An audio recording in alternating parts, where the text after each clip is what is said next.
Hi there. Welcome to Economics from the South, where we rethink economics, give a voice to marginalized communities, and come up with lasting solutions to ensure a fairer, more sustainable future for all of us.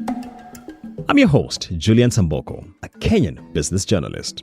It's great to have you on board this series from the International Development Economics Associates, where I talk with world-renowned economists and development thinkers about the ongoing global debt crisis and what reforms are needed to improve the global financial architecture. And we also hear the stories of ordinary people caught up in one of the biggest economic challenges faced by the Global South. Well, I'm delighted to be back with Jayati Ghosh from India and Charles Abugre from Ghana, two development economists who are at the forefront of the Ideas Network. Jayati is a founding member of its executive committee and Charles is the current executive director. Episode 4. Last episode on Sri Lanka, we had very starkly the consequences on people's lives of the failure of governments and the Bretton Woods institutions to find a lasting and equitable solution to the external debt crisis. This time we're drilling further down into the role of the global multilateral organizations in the debt crisis. Let's start with a measure launched in November 2020 after the finances of developing countries were upended by the COVID-19 pandemic. As more and more countries became chronically debt distressed, the G20-led Common Framework was supposed to speed up and simplify the process of getting overstretched countries back on their feet by bringing private creditors to the table at the same time as bilaterals and multilaterals. So, is the Common Framework making any difference? Charles Abugre kicks off our conversation. Countries are very reluctant to apply for them, and the few that have applied have witnessed that it doesn't work. The first one is that the idea of common treatment doesn't really work. The IMF which was supposed to be facilitating this process, is unable to bring the diverse creditors together and to get an agreement between bilaterals, multilaterals, and private capital markets, the bond markets, and China, for example. So Zambia's attempt to address this has fallen through the cracks, and Ghana is the same, still struggling, because the private creditors refuse to take a haircut, or they do everything in working as cartels to reduce the any possibility of any haircuts. And so increasingly, haircuts are now being pushed on developing countries.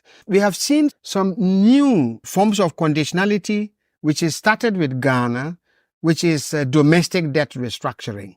So Ghana and Sri Lanka, which now followed it, are forced to restructure their domestic debt simply to be able to create a fiscal space to pay their external creditors, largely private capital markets. So the Common Framework has not helped. The multilateral banks who could play a role in helping to ease the flow of capital to these countries, to make it possible for them to grow as they restructure their debts, are not playing a role in the Common Framework. So it isn't functioning, but at the same time, it still gives the IMF the room to push more and more austerity. Thank you for that, Charles. So let me now come to Jayati. One big failure of the Common Framework is that it still relies on this IMF DSA, the debt sustainability analysis, as if it is this wonderful thing which is written in stone and which is this objective truth. It's not. And one of the reasons why China, for example, has been objecting to participating in it on terms dictated by the G7 and by the Western countries is because they say we don't believe this debt sustainability analysis. And I think they're completely right on that. So the IMF conducts a debt sustainability analysis, and because they're presented as these technical people who have no other interest and so on, everybody says, oh yes, that's the gold standard. They know what they're doing, and we just accept their numbers. This is ridiculous because, first of all, it's opaque. They don't give you the full details of how they're doing things. Secondly, it's based on a completely faulty model of the economy in which they don't recognize even the impact of their own policy proposals. So, for example, they recommend fiscal discipline or austerity, cutting down on public spending, and they assume that that will have no impact on the GDP, on economic activity. They recommend big increases in certain prices or in interest rates, and they don't recognize that that will destroy small enterprises. They assume a rate of growth of GDP that is going to keep happening despite all of these things. And there are many other problems with the debt sustainability analysis, including what Charles has just mentioned. In some countries like Sri Lanka and Ghana, they are now putting the domestic debt and the foreign debt together. They're clubbing them together, which is completely ridiculous because foreign debt has to be repaid in foreign exchange, in dollars and so on. Whereas domestic debt, you can repay anyway. You can repay by printing money. You can repay with many other means. And the idea that you can just club them together and say that there has to be an aggregate reduction reduces the amount of debt reduction that foreign creditors have to take. So that's really the reason behind doing that. But even more, these very optimistic projections of GDP and of, the debt sustainability and so on, they are very problematic because they underestimate the amount of debt that has to be cut. They underestimate the haircuts. And so we find in country after country, and this is not the first time, it's happened in earlier crises as well, that the reduction is simply not enough to enable those economies to grow out of that problem. The policies being advanced by the IMFs, the World Banks, why is it that they don't work? I think one of the big problems with the way that the multilateral system deals with sovereign debt is that the system is really heavily geared towards the interests of the creditors. And the creditors include, of course, the rich, powerful governments and the multilateral financial institutions, but now increasingly, and for more than half of sovereign debt of low and middle income countries, they are private creditors. And many of them are huge. BlackRock, a whole bunch of these private financial companies that have trillions of dollars of money that they manage, are the major holders now of African debt, for example, but also the debt of many, many other developing countries. And so these systems that are set up are really designed to further their interests. And that's been true certainly of the legal architecture. So about 90%, 95% of all sovereign debt contracts are drawn up in either the City of London or in New York. And they are heavily oriented towards creditor interests. And we have many examples of cases where creditor interests are upheld at great cost to governments and citizens of the poor debtor countries. In most of these countries, and certainly both in London and New York, there is legislation to protect the interests of debtors. They have bankruptcy laws, they have different kinds of contexts which enable those who really cannot repay to somehow deal with the situation. They have debt workout laws. There are no debt workout laws for sovereign debt. And that's the real problem. So we definitely need a global system of debt workout laws for sovereign debt to override this very skewed legal system that operates in favor of the creditors vis-a-vis the debtors. The multilateral system was supposed to deliver that, right? I mean, that's what they announced. G20 said, oh, yes, we're going to set up this special debt service suspension initiative during the pandemic, and then we'll have this common framework. Subsequently, now the IMF and the World Bank, they have a global sovereign debt roundtable at which they're supposed to get everybody involved. But in fact, private creditors don't bother.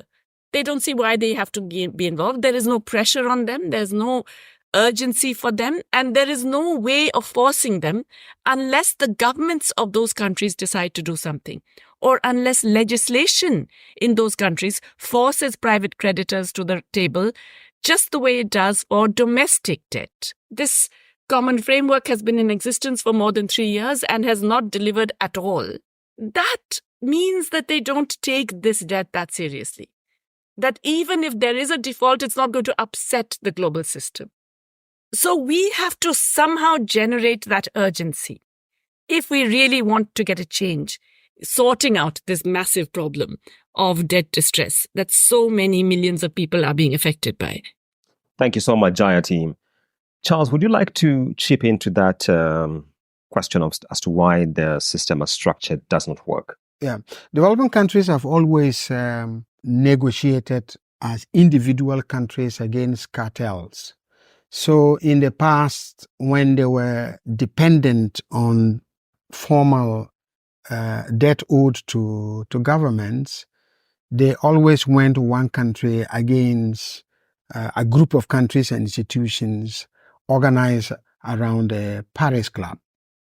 Many of them are quite new to private capital markets. And yet the Common Framework also basically aligns them in the same way. Individual countries negotiating with a cartel of private creditors. They have a cartel, and that's the Institute for International Finance that mediates for the Black Rocks and all of those. And yet these poor individual countries have to face this cartel with the institutions of the Global North, the multilateral institutions of Global North like the IMF, basically acting for them. So it's like a David and Goliath situation all the time. And so it is important that developing countries also start to think and find ways to negotiate together, to support each other, to build alternative groups, cartels, and as debtors. So there is a more collective organizing around this. Without it, the power imbalances are too huge to deal with.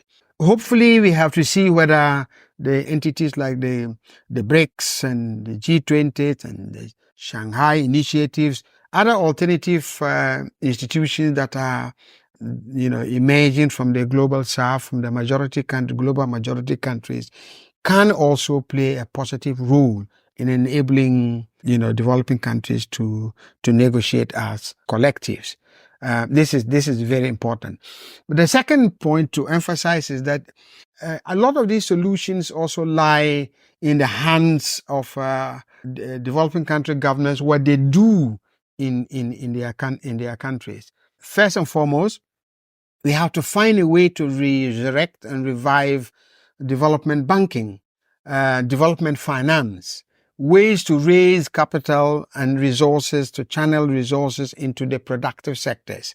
And in Africa in particular, how to rechannel resources into agriculture, into small-scale businesses, and so on. So we need to take another look at how development finance ought to be resurrected in many of our countries that might reduce the need to always look external for resources. And secondly, there has got to be an increasing realization that domestic resources and domestic currency ought to be the main driver of domestic investment, and that this appetite for foreign exchange loans is something that needs to be tackled by developing countries. And you probably would find that most of the more matured developing countries, the more upper middle income countries, have wisened up and are increasingly less hungry for borrowing abroad, and that they are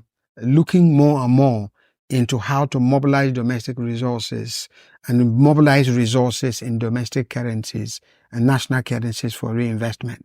So in a way, that is important for developing countries to take those steps to reshape the relationship between developing countries and the global north in the way that money and finance, money and resources are mobilized for development. Those are steps that developing countries can take themselves.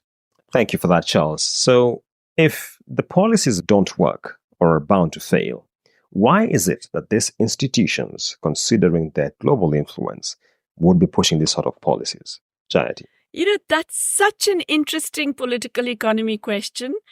And it's interesting also in many ways because when you think about it, the 1990s was actually a a period of reckoning for the IMF in particular, because there was something like more than 70 debt crises across the developing world.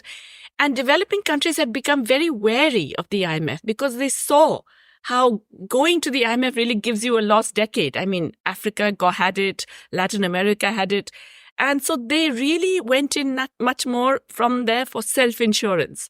So from the late 1990s and the Southeast Asian crisis and the Argentine crisis in 2000s and so on, after all of that, many developing countries actually decided that they would go to the IMF only as the absolute last resort and possibly not even then.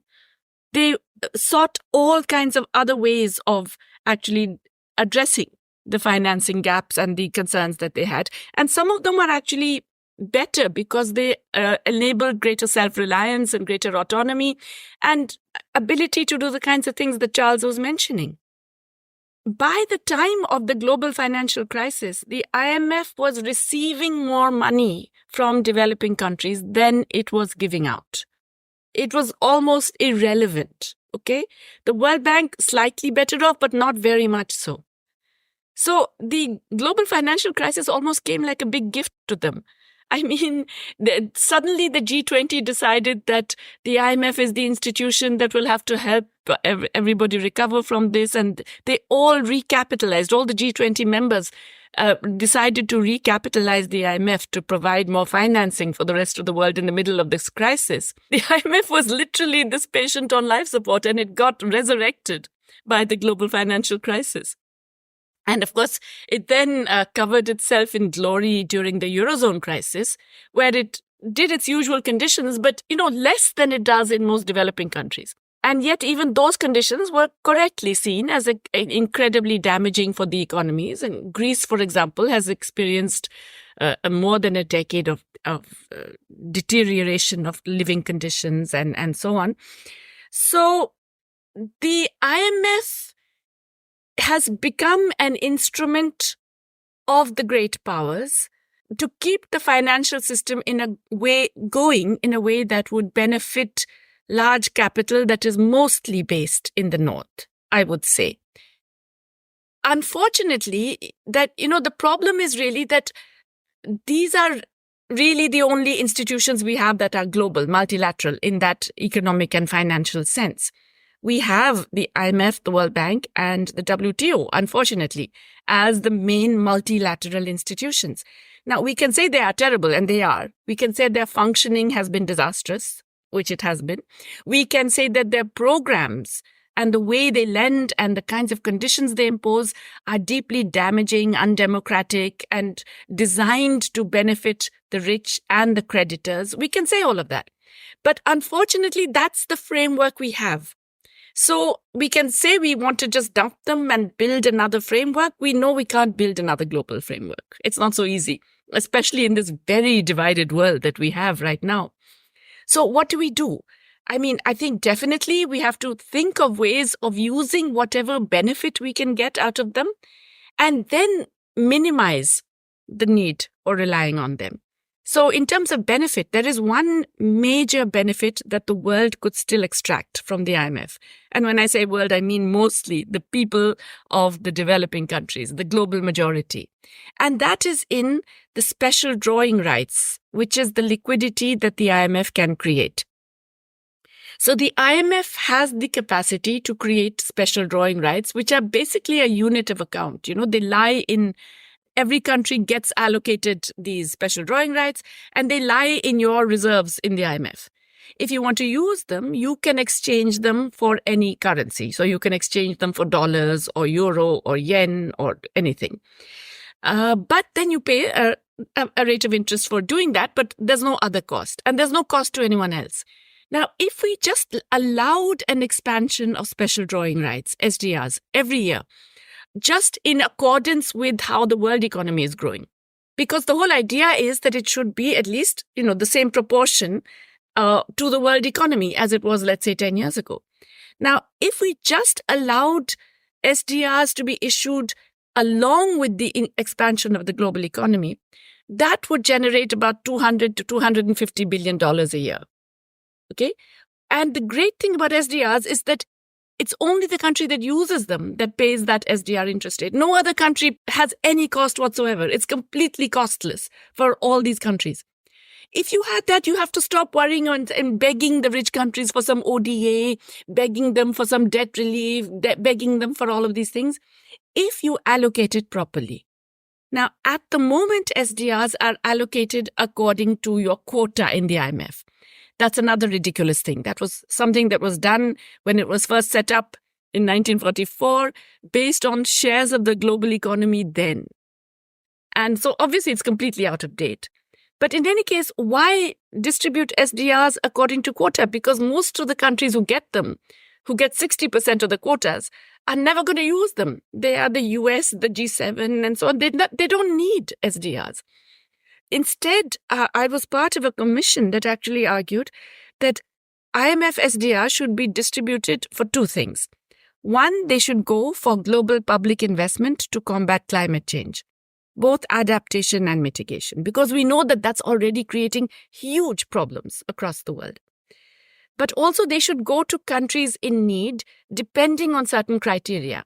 So it should be any shock that is not of your own making. It can be a terms of trade shock. It can be a climate shock, a disaster. It can be an interest rate shock that suddenly the US decides to raise interest rates and so you have a massive capital outflow, which is not your fault. But any such shock would then allow you access to some new SDRs.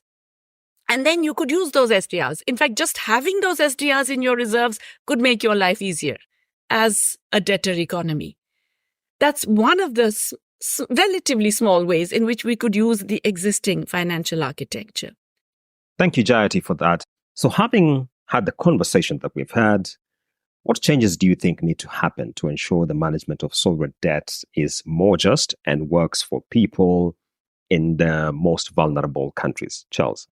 The developing countries need to realize that they can't take on global institutions with powerful interests behind them on their own. They have to organize. Secondly, they have to do a lot more work themselves. Even in relation to the debt sustainability analysis, they have to start to develop their own templates for debt sustainability analysis. What kinds of debt restructuring and debt arrangements will be pro-growth without sacrificing critical social development. The Colombians did this once.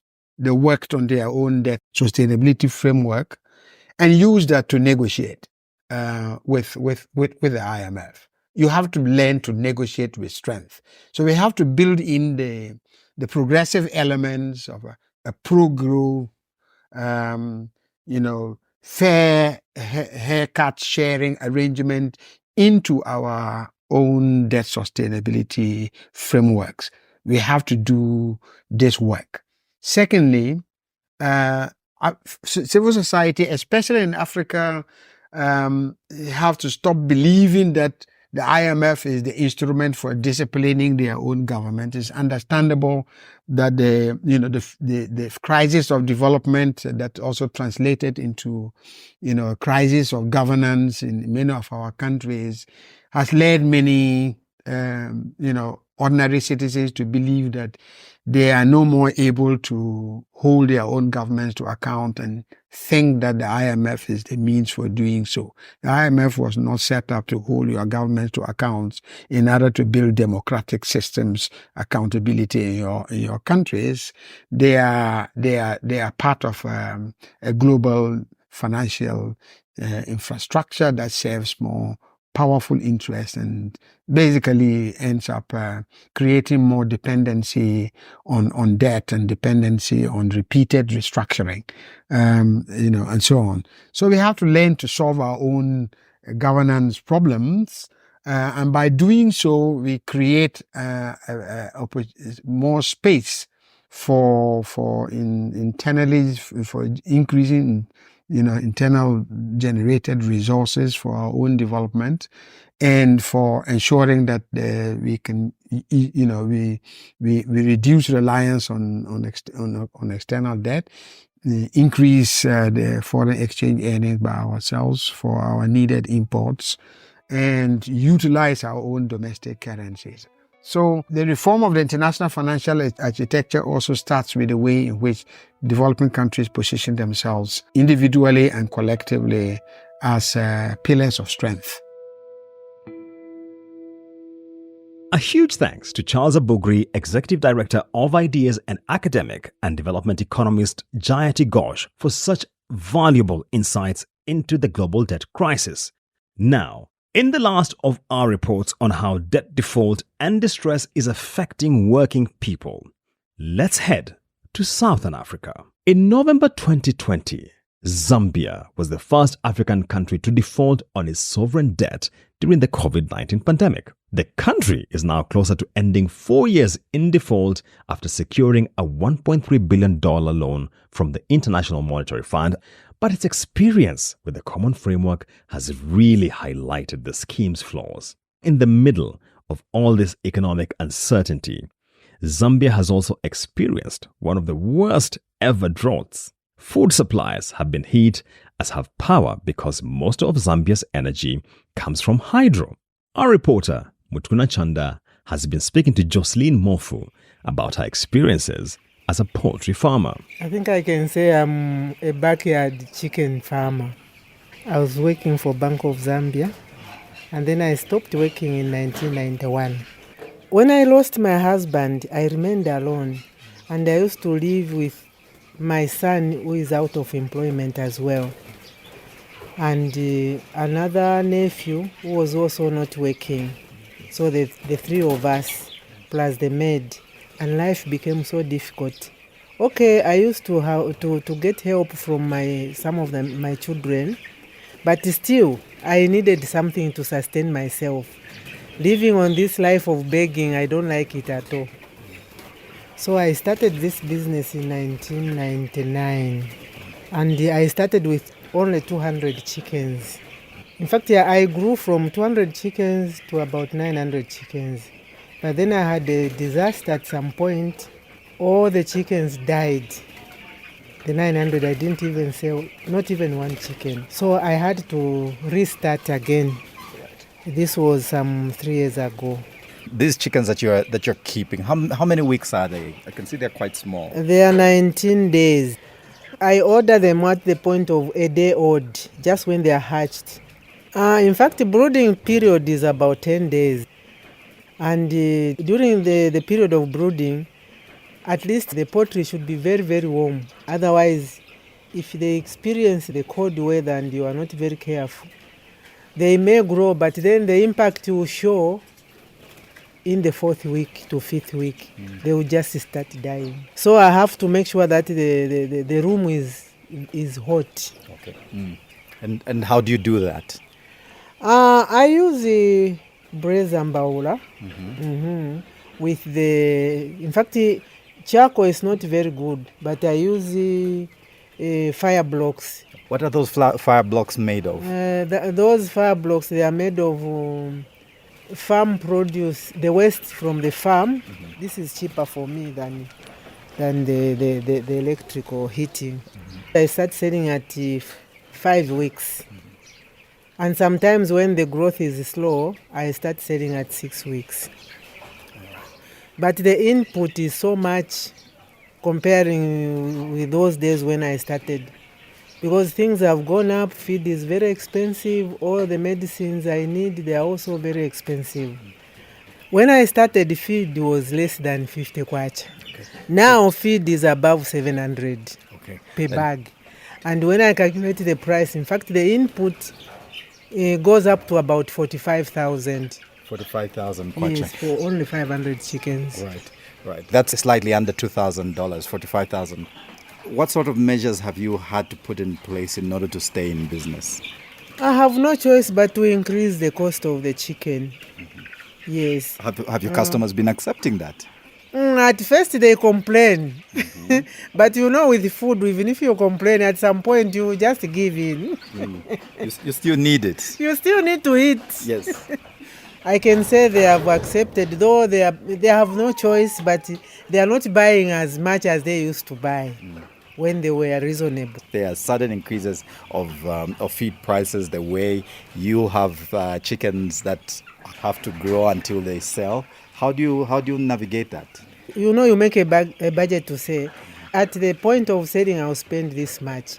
But then with these sudden changes in prices, then they will put you sometimes in credit. You start now sourcing for funds somewhere so that after selling the chickens, you return the money to where you borrowed. And this is a very big problem. It's a challenge that I'm facing right now. And does that eat into your profits? Of course, it affects my profit. And this is, even after selling, I don't get excited to say, at least I've made this profit. I have to, because I don't know when I go next to buy the price I'll find. Yeah. So as a result, I have to be very careful in my spending. Okay. Given the way things have been, what do you want the government to do about what's going on? This year we had a drought, isn't it? Yes. And maize has gone up. If they want to help us, I would like them to at least work hand in hand with these people who are selling feed so that they see how they can reduce a bit or they subsidize. Maybe that will help us.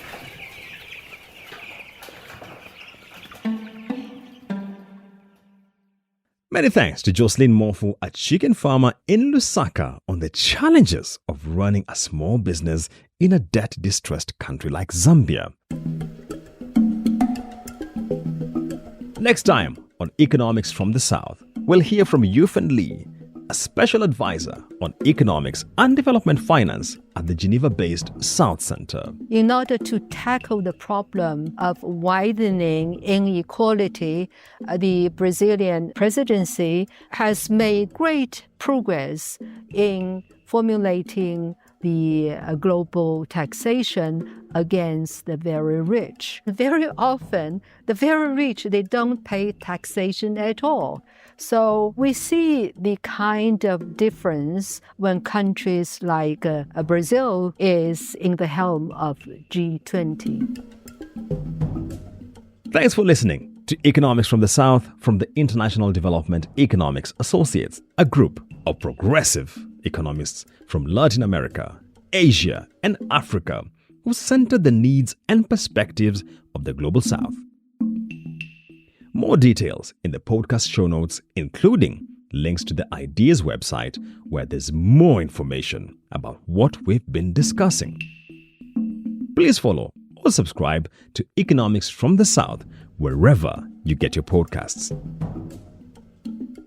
I'm Julian Samboko. The producer is Penny Dale, and the concept is by Charles Abugre, CP Chandrasekhar, and Atieno Ndomo of the International Development Economics Associates.